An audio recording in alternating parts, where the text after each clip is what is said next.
Hi everyone, I'm back today. I'm going to read you another book. I hope you're having a good day and you enjoy this book. It's called Gregory and Alexander, and it's written by William Barringer, and illustrations are by Kim LaFave. Illustrations are pictures. See, it's like this. Gregory and Alexander.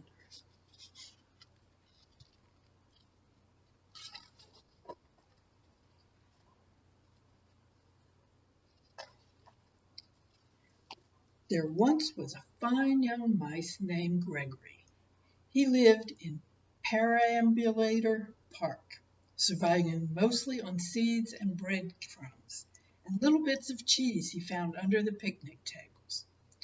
Gregory made his home in a tiny hole at the bottom of an extremely large tree.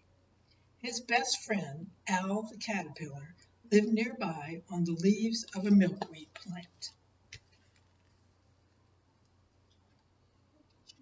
See everything?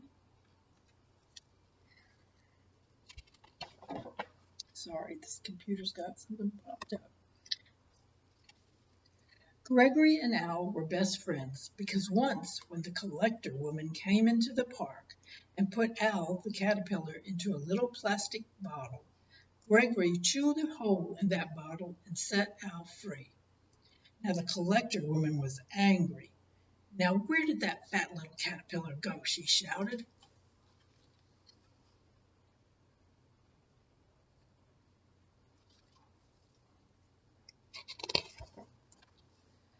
Gregory and Al liked to watch the children playing in the park, shooting down the slides, pumping on the swings, and climbing all over the monkey bars.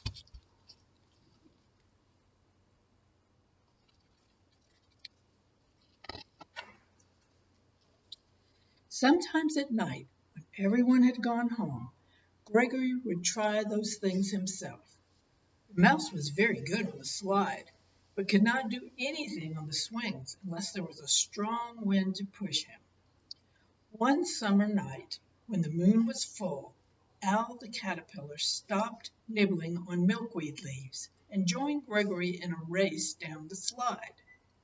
It was very slippery, and both mouse and caterpillar tumbled into a heap at the bottom. Gregory rolled Al back up to the top, and they tumbled down again. A few nights later, however, Gregory huffed and puffed, but he couldn't roll Al up the slide. "You're getting fatter and fatter.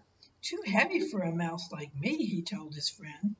So Al sat happily nibbling his leaves and watched his friend play through the night.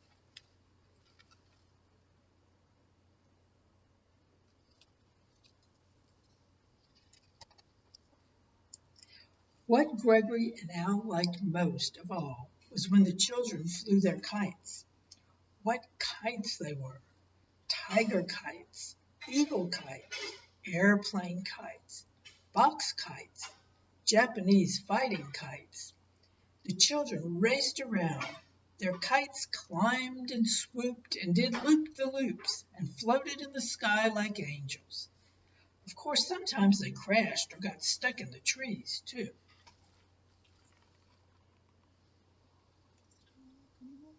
Okay.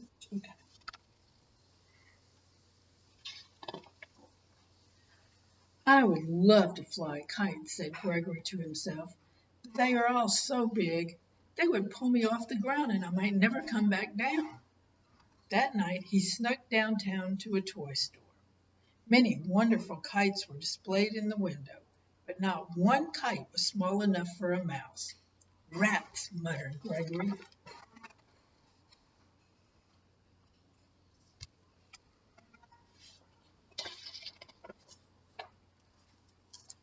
The next morning Gregory's whiskers dragged in the dust. "What's the matter with you?" said Al the caterpillar. "I can't find a single kite my own size," Gregory grumbled. "Is that all?" said Al. "I'll get you a kite, but you'll have to wait." "How long?" asked Gregory, who was not a patient mouse. "Just you wait," said Al. After nibbling through a last leaf, He climbed into the branches of Gregory's tree, where he tucked himself up in a little blanket and proceeded to take a nap. "Phooey," said the mouse.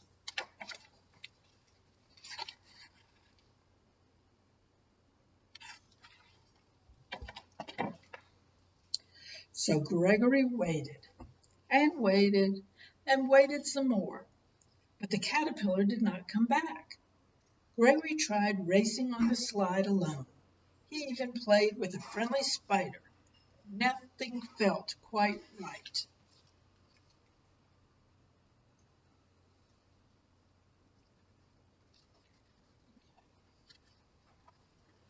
One night the mouse climbed the tree, but he could not find the branch with the blanket. He looked and looked, but all he found was a wisp of the blanket snagged on a twig. He called Al's name. It echoed in the quiet night. There was no answer. "I miss him," thought Gregory. "I hope the collector woman didn't catch him again." The days got shorter and the nights got cooler.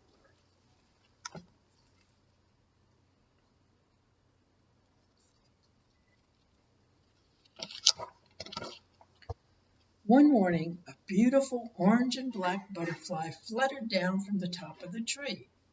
"Hello, Gregory," he said. "Do I know you?" asked the mouse. "In a way," said the butterfly. "I used to be Al the caterpillar, but now I am Alexander the butterfly. I slept and dreamed inside my chrysalis, and while I was sleeping, I was transformed." "My goodness," squeaked Gregory. "What's more," said Alexander, "I am a monarch, the king of butterflies." "A king?" said the mouse softly. "And now, my friend," said Alexander, "I'm going to turn into something else again. Your kite."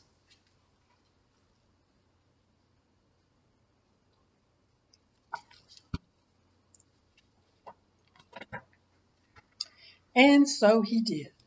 With the help of the friendly spider, they attached a long silky line to Alexander's middle, the other end to a small stick. Gregory held the stick and scurried across Perambulator Park at full speed. Alexander soared. Alexander swooped. Alexander dived. Alexander looped the loop. Alexander was the best kite in the park. He never crashed or got stuck in the trees, and Gregory was the happiest mouse.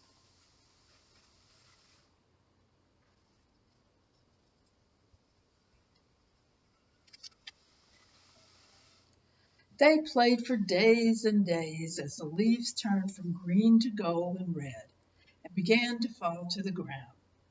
One dark day, the collector woman came back to the park. "Aha!" she cried. "I've been hunting for you, and now I've got you." She scooped up Alexander into her big round net. Gregory was shocked and frightened, and then extremely angry. He jumped upon the collector woman's worn-out running shoe and nibbled furiously at her big toe. "Ouch!" screamed the collector woman. "A mad mouse! A vicious mouse! Mouse attack! Mouse attack!" She dropped her net and ran hollering out of the park. Alexander floated to freedom.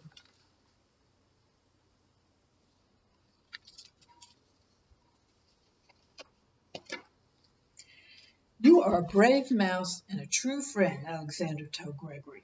"You have saved me twice. But now I must save my own life this time.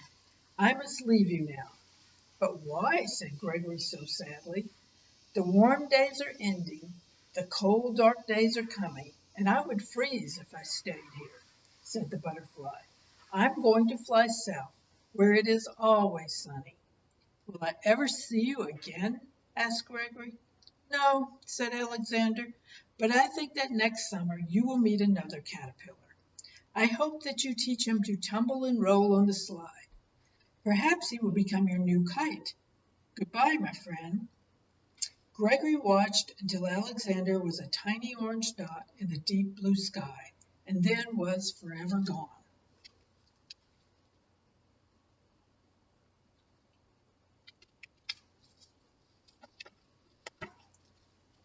Now, if you should go to Perambulator Park to fly your kite next summer, you might just see an orange and black butterfly doing a loop-the-loop near an extremely large tree.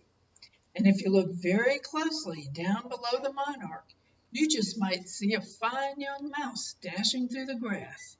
If you do, be sure to leave Gregory some breadcrumbs or a bit of cheese under the picnic table.